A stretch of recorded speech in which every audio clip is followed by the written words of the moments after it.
येवल्यातील सावरगाव ग्रामपंचायतीची ग्रामसभा विविध प्रलंबित मुद्द्यांवरून कमालीची वादळी ठरली। महसूल अधिकारी राहुल पगारे यांच्या अध्यक्षतेखाली आणि कडक पोलीस संरक्षणात ही सभा पार पडली। यावेळी जागरूक ग्रामस्थांनी विविध प्रश्नांची सरबत्ती केल्याने उपस्थित अधिकाऱ्यांची चांगलीच दमछाक झाली। या सभेला विस्तार अधिकारी चांगदेव मुंढे, श्रीपाद दहीफळे, सरपंच तथा प्रशासक कल्पना भुरुक, उपसरपंच संतोष पवार आणि पोलीस पाटील विशाल काटे उपस्थित होते। मात्र कामगार तलाठी आणि सोसायटी सचिव यांच्यासह अनेक महत्त्वाचे खाते प्रमुख अनुपस्थित राहिल्याने ग्रामस्थांनी तीव्र संताप व्यक्त केला। या गैरहजर अधिकाऱ्यांवर शिस्तभंगाची कारवाई करण्याचा ठराव सभेत एकमताने मंजूर करण्यात आला। सभेत ग्रामस्थांनी आक्रमक पवित्रा घेत खासदार आणि आमदार निधी गेला कुठे असा थेट सवाल करत विविध विकास कामांची चौकशी करण्याची मागणी लावून धरली। काम न करताच बिले उचललेल्या कामांची सखोल चौकशी व्हावी असा महत्त्वपूर्ण ठराव यावेळी मंजूर झाला। याशिवाय गावात बेकायदेशीर दारू विक्री करणाऱ्यांवर कडक कारवाई करणे, तंटामुक्तीच्या सभा नियमित घेणे, अकार्यक्षम समित्या तत्काळ बरखास्त करणे आणि विधवा आणि निराधार महिलांना प्राधान्याने घरकुल योजनेचा लाभ देणे यांसारखे महत्त्वपूर्ण निर्णय घेण्यात आले। या वादळी ग्रामसभेमुळे सध्या सावरगाव परिसरात जोरदार चर्चा सुरू आहे। Bureau report, Sachin Wakhare, Yeola.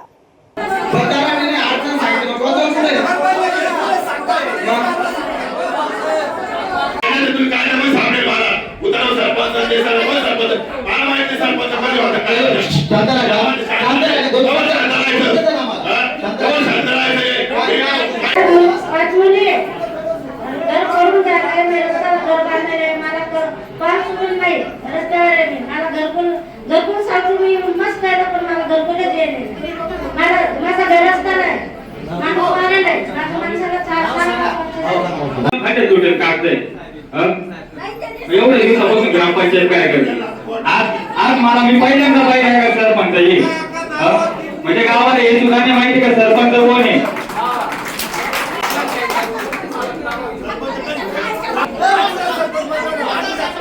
बरं का सत्य परिस्थिती गावाची, गावात काय होतं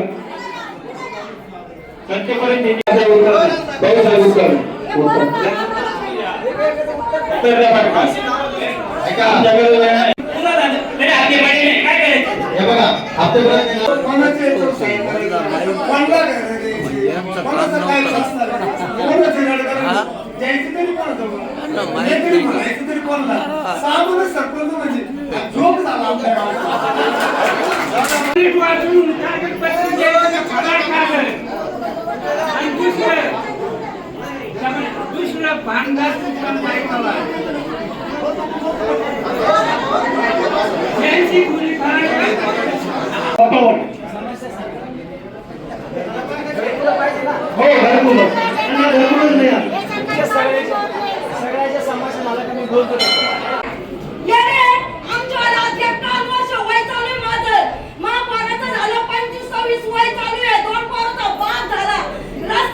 आमदारांनी आलेले ना आपल्या गावाला, तो कुठं खर्च झाला सांगा गावाला मला।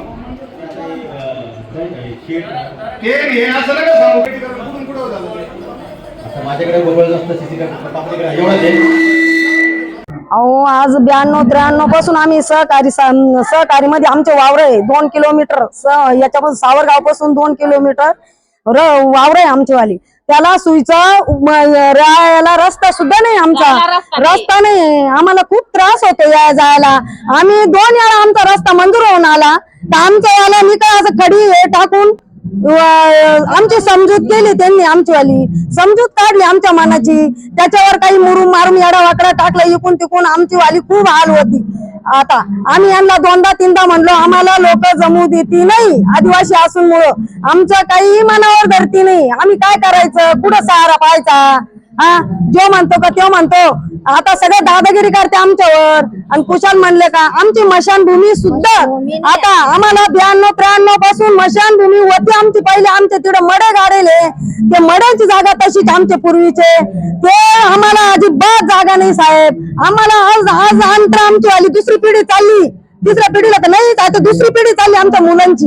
तिला सुद्धा आम्हाला असं काय कधी जाऊन आणि आम्ही स्मशानभूमीमध्ये माणसं खड्डा केला आणि पुरलं हे लगेच नाही साहेब. आम्हाला असून कुठं गेले आमच्यावाले, आम्हाला याची चौकशी सरळ लागावं. नंतर आम्ही याच्यात काय रुगाई झाली तर ठीक, नाही जर झाली तर आम्ही सुजाल उपासनाला बसल्याशिवाय राहणार नाही. माझं नाव सुशीला अशोक लोखंडे, मी सावरगाववरून बोलते. मी आम्ही कोणाचा दबाव बिबाव काहीच नाही. मी भाऊलाल महाराज काकड, सावरगाव येथील रहिवासी. आज सावरगावमध्ये ग्रामसभा होती आणि त्या ग्रामसभेमध्ये अनेक प्रश्न त्या ठिकाणी उपस्थित झाले. पण आज मी हे सांगतो की आज जी ग्रामसभा झाली त्यात गावातील ग्रामस्थांचं काहीच समाधान झालेलं नाही. त्याचं कारण आहे, पाठीमागे 26 जानेवारी रोजी ग्रामसभा झालेली होती. त्यावेळेस बी ती ग्रामसभा होऊच नाही याकरताही काही लोकांनी त्या ठिकाणी अडचणी निर्माण केल्या होत्या. तसेच सकाळी भांडणं तणणं करून ती मोडीत काढावी याकरताही झालेला प्रकार होता. जो कॅमेरामॅन या ठिकाणी बोलवलेला होता त्यालाही मारण्यात आलं होतं. पण आम्ही त्या ठिकाणी शांतता बाळगून, का की 30-40 वर्षामध्ये, आता माझं 27 वर्ष वय, पण पाठीमागचे आमचे वडील ते सांगतात की कधीच झालेली नाही ग्रामसभा आणि आमच्याही पिढीनं कधी पाहिलेली नाही. पण आमच्या पिढीत तर मी म्हणतो की पाठीमागं नाही सांगता येणार कधी झाली कधी नाही, पण आमच्या पिढीत तर मला नाही वाटत की अजूनपर्यंत झाली होती. म्हणून आम्ही ती ग्रामसभा पहिली आहे, ऐतिहासिक ग्रामसभा आहे आणि शांततेत पार करावी याकरता आम्ही थोडी शांतता धरली होती आणि त्या दिवशी ती ग्रामसभा व्यवस्थितपणे शांततेतपणे आम्ही पार पाडली. त्याही ठिकाणी ग्रामचे जे काही प्रलंबित जो काम प्रत्यक्षात झालेला नव्हता, असे अनेक प्रश्न त्या ठिकाणी होते. आपल्या ग्रामपंचायतला जे काही जागा आहे त्या जागेत काही लोकांनी अतिक्रमण केलेलं होतं, तोही प्रश्न होता. रस्त्याचे अनेक प्रश्न होते, बाथरूम नाही तेही प्रश्न होते. पाण्याच्या पाईप काढलेला आहे तोही प्रश्न होता, पण ती पाईपलाईनच नाही. तेव्हा कोकण पाणी पुढचाच भाग आहे, पण ते सुद्धा त्या ठिकाणी पण कागदावर दाखवलेलं होतं. आणि काही स्मशानभूमीचे पण ते खाली जागेत दाखवलेलं आहे. मग आम्ही त्यावेळेस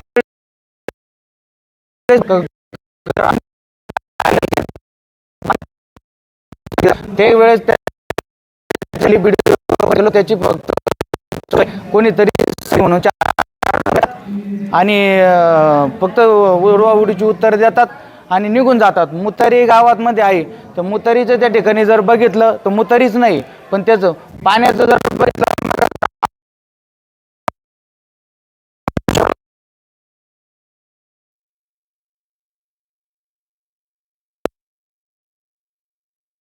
केली. आज जर बघितलं ग्रामसभा होती, अजिंठाही काढलेला होता, तलाठ्यापर्यंत, त्यांच्या कर्मचाऱ्यांपर्यंत, आरोग्य विभागापर्यंत, कृषी विभागापर्यंत, सचिवापर्यंत, हे सगळ्यांपर्यंत ती माहिती दिलेली होती. पण आज जर बघितलं तर तलाठी आज गैरहजर आहे, आरोग्य विभागातले काही कर्मचारी त्या ठिकाणी गैरहजर आहे, सचिव गैरहजर आहे, त्याचे कर्मचारी गैरहजर आहे.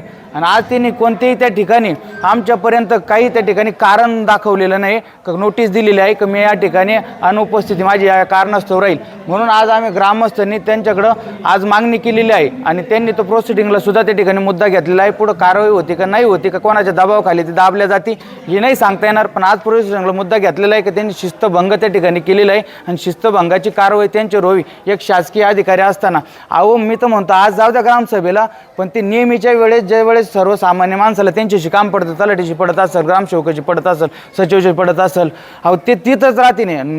अर्धे निर्धे शासकीय जे काही अधिकारी आहे त्यांनी गावात राहायला पाहिजे, तर ते गावात राहिलाच नाही मुळात. आणि जे वेळेवर यायचं ते वेळेवर ते कधी अजूनपर्यंत आम्हाला पाहिलेलं भेटलं नाही की ते वेळेवर आले किंवा वेळेवर कामं केले. ते त्या ठिकाणी जर कॉल केला, कोणाची समस्या असली, ते ज्या कार्यालयापर्यंत आले ते कार्यालयात फोन लावून सांगतात की त्यांना येवल्याला पाठवा, नाही तर एखाद्या प्रस्थापिताच्या बंगल्यावर पाठवा, एखाद्याचं काम असेल, त्याला घरकुल पाहिजे पाठवा त्याला इकडं, त्याला रस्त्याची कोणी जर मागणी केली.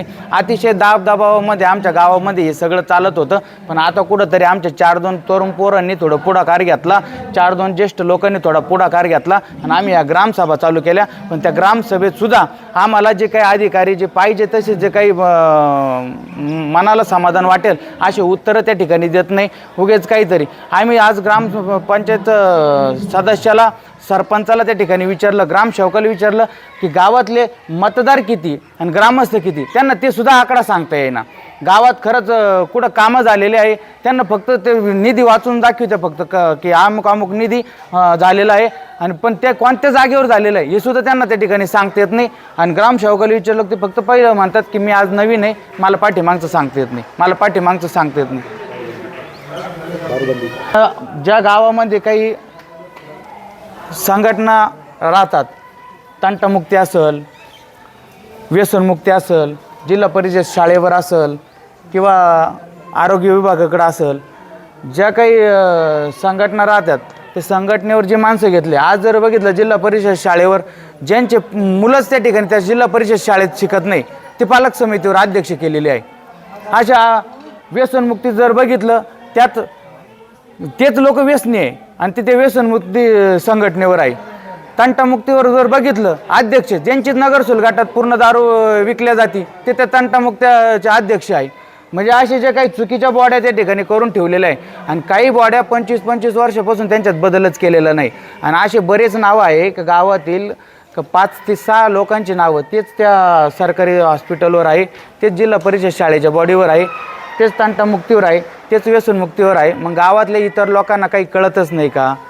त्यांनाही काही त्या ठिकाणी मानपान तुम्ही काही त्यांना देऊ शकत नाही का? कशामुळे फक्त हे 5च लोक त्यांना फक्त गावातलं कळतं का? असा आमचा प्रश्न आहे. मी प्रथमतः आपल्या सर्वांचे या ठिकाणी ग्रामस्थांच्या वतीने आणि ग्रामपंचायत प्रशासनाच्या वतीने स्वागत करतो. ग्रामपंचायत सावरगाव यांनी यापूर्वीही 2021 पासून ते आज पावेतो झालेल्या विकास कामांबाबत चौकशी करावी अशी तक्रार पंचायत समितीकडे दिलेली आहे. त्या तक्रारीच्या अनुषंगाने पंचायत समिती येवला यांनी चौकशी समिती गठीत केलेली आहे. चौकशी समितीने मध्यंतरी 2 दिवस येऊन या ठिकाणी सखोल अशी ग्रामपंचायतच्या दप्तराची नमुना नंबर 5 त्याच्यानंतर व्हाउचर फाईल्स, मोजमाप पुस्तिका इत्यादींची चौकशी आम्ही केलेली आहे.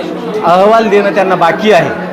त्यात त्या ग्रामस्थांच्या तक्रार अर्जानुसार काही जे कामं आहे ते त्यांनी आम्हाला जागेवर दाखवावी असा आग्रह धरलेला आहे. परंतु आम्ही पंचायत समितीचे जे टीममध्ये अधिकारी आहोत हे तांत्रिक अधिकारी नाही आणि जे तांत्रिक अधिकारी आहेत तर ते होते त्यावेळेला त्यांची बदली झालेली असल्याने आम्ही पंचायत समितीमार्फत त्यांना पत्रव्यवहार केलेला आहे. ते आल्यानंतर आम्ही जे तक्रारदार आहे त्यांच्याशी संवाद करून त्यांनी जे कामं त्या इंजिनियरच्या सुपरविजन खाली मोजमाप केलेली आहे ते कामं प्रत्यक्ष त्यांना दाखवली जातील असं आम्ही त्यांना आश्वासन दिलेले आहे. आणि संबंधित जेही होते त्यावेळेला त्यांना पत्रव्यवहार केलेला आहे. सभेला स्थानिक सर्व कर्मचारी हजर राहणे अपेक्षित होते. त्याबाबत ग्रामपंचायत अधिकारी यांनी संबंधितांना लेखी कळवलेले होते. व्हॉट्सअप ग्रुपवर पण त्यांना माहिती दिलेली होती. परंतु आरोग्य विभाग आणि पोलीस पाटील वगळता इतर स्थानिक कर्मचारी कोणीही या सभेला उपस्थित नाही आहे. त्यामुळे गावच्या ग्रामस्थांना ज्या विविध विभागाच्या योजना असतात त्याबद्दल माहिती मिळू शकली नाही. आजच्या ग्रामसभेमध्ये त्यांना उपस्थितीबाबत त्यांची गैरहजेरी संबंधित त्यांच्या विभागांना कळून त्यांच्याकडून लेखी खुलासा मागून तो पुढील ग्रामसभेमध्ये आपण देऊ असं आम्ही आश्वासन दिलेलं आहे.